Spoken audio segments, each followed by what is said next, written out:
Ace Incompetent in, now with extra added spall liner. Ace is driving the OI, Japanese Tier 6 heavy tank, on Himmelsdorf in a Tier 7 battle. And in this battle, Ace demonstrates why it's a jolly good idea to have the super heavy spall liner fitted to this tank.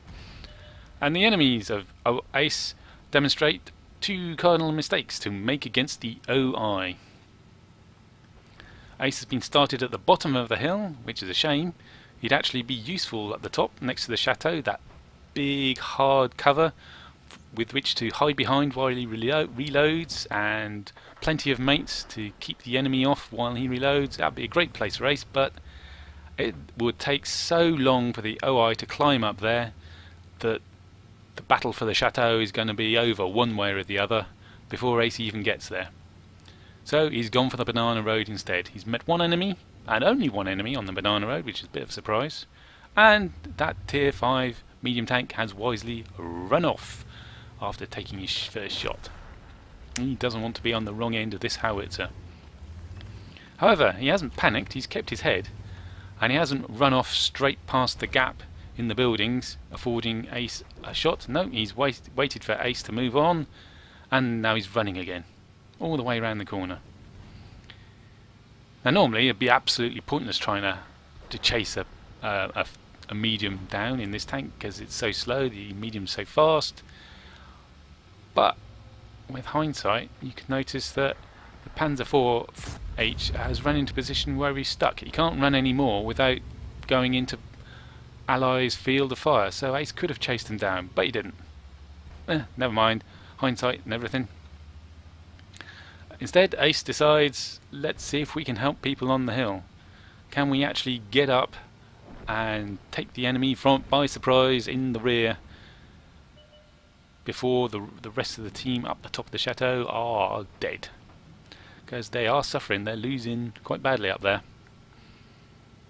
En route, we've got to tangle with the enemy artillery. No time to aim because the grill's running off. No. Oh no, the grill's hanging around. He's waiting, he's going to duke it out. Mano-y-mano. HE round versus HE round. Whose round will hit? Whose round will miss? Drum roll please. Here he comes. He's fluffed his shot by moving at the last split second. Ace has not fluffed his.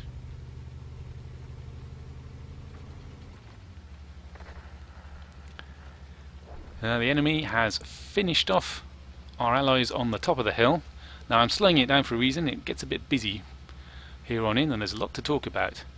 The J-Panther that's just about to charge around this corner is going to show us one mistake to make against the OI, and that is, it isn't shooting him on the front and bouncing, it's ramming the OI in a lighter vehicle. That was a mistake. The OI is big, the OI is heavy, and the OI has a lot of frontal armour, which all combine to mean Ace suffers just over 100 points of damage. Meanwhile, the J-Panther has suffered loads of damage, more than his remaining 560 odd hit points that he had left. So the J-Panther has rammed himself to death on the OI. That's a mistake. And now his corpse is going to be a useful shield for that side armour as Ace tries to come around the corner and see if he can engage any more of the enemy. It's too late for our guys by the chateau, they're all dead. The rest of the team has decided to go for the capture. Ooh, a Nashorn you say, and an LKV. Ooh, they're both one-shottable. The LKV's got hardly any hits, their Nashorn's got hardly any armour, but our gunner has taken up grouse shooting and flails his shot into the sky. That was a shame. That would have been very useful to hit one of those two. Both of them are one-shots.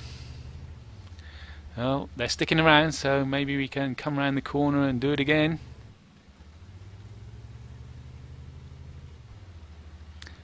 But oh no, it's an Oni! The Tier 7 version of the OI. That's not good news. Instead of two tank destroyers which are one-shottable, that Oni is not one-shottable. He's got a lot of armour too. He also happens to have the almost exactly the same howitzer as the OI does. As you'll see, his high explosive very shortly. There's Ace's first shot. The OI replies. Yep, that's a high explosive round. And here comes the second mistake. The Oni's got two buddies. That's real useful for him. But they make the mistake of, let's run around the OI and shoot him in his armour. Lots of people make the mistake. I mean, most tanks have got really weak armour on the rear. But the Imperial designers got this one right. No weak unshielded exhaust ports on this Death Star. Ooh, no. It's 150 mils of armour all the way around the rear of the tank. Just the same as on the front. There goes the Nashorn with its soft superstructure one-shot. That LKV is still bouncing off the rear of the OI. Now the LKV is bounced several times off the rear of this tank, and Ace is desperate not to let him shoot at the side, because he could go straight through the side, and if he cozied up, Ace wouldn't be able to bring his gun down to bear on him. So he's concentrating on the LKV and not on the Oni, who's going for a ram. Ooh, not loaded yet, come on.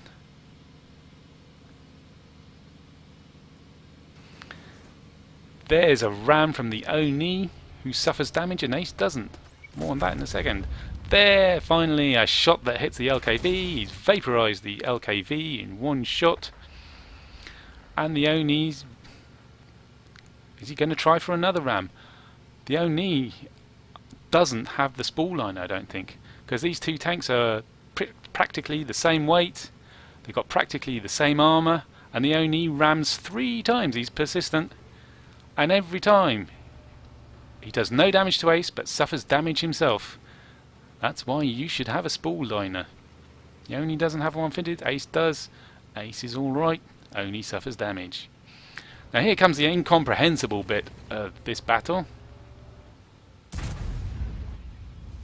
No, not that shot. It's that shot. That Oni shot high explosive. You can see the sparks. You can see it was 910 blocked damage. Blocked? Blocked? How did it block? Oh, it kind of bounced. That's the whole point of high explosive. It doesn't bounce, it just goes bang on the outside of your hull, and then the pressure forces its way through and does you the damage. So I'm at a loss to explain that. And he was definitely using HE and not the high explosive anti-tank or the armor piercing HE, because they do 700 points of damage, and he definitely bounced 910 damage, which is the HE shells damage from his howitzer, and it bounced. Inconceivable. Let's speed it up again. There we go. So the Oni's one-shottable. Ace is one-shottable. Who will reload next? It's a toss-up. I know, the Oni's going for a ram again. Yes, 3rd time's a charm. He's persistence, if nothing else. Ace does damage and receives no damage. He must be cursing in that Oni. If only he'd put in a spall liner, he'd have probably won that ramming bout.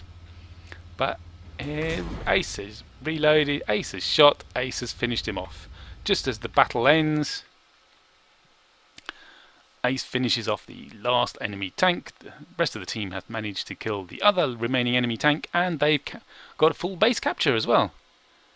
So that's a win for the team and a win for Ace.